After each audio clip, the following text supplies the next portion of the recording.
The Magic Dagger, one of the most classic weapons in Terraria.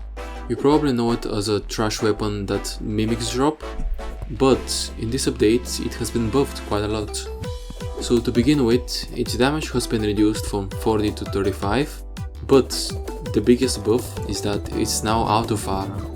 And that means you don't have to spam your mouse now, you can just hold it and it will shoot at maximum speed. Now that by itself is a pretty nice buff and it kinda makes the weapon viable, but there's more. The distance before daggers begin to fall has been increased by 50%. That means that when you launch a dagger, it will stay in the air for 50% longer. Since you get that weapon in the beginning of hard mode, we'll compare it to the first hard mode bosses, aka the mechanical bosses. We'll start with the destroyer, even though all weapons are good against the destroyer.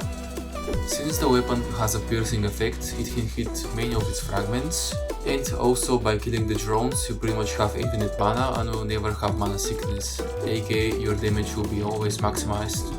I was able to kill the destroyer in around 1 minute and 20 seconds. Now we'll compare it to the meteor staff. The meteor staff is pretty much the weapon that's recommended by the wiki itself for mages at that stage of the game. Since the Magic Dagger can pierce, it's kind of unfair to make the comparison on the destroyer, so we'll do it on Skeletron Prime instead. So after some testing, here's the result. Magical Dagger does much better, surprisingly. The Meteor Staff struggles hitting Skeletron Prime. Its base damage is much more than the Magical Dagger, but its fire rate is so slow that the Magical Dagger has much more DPS.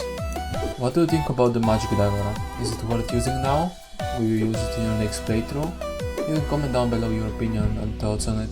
And thanks for watching.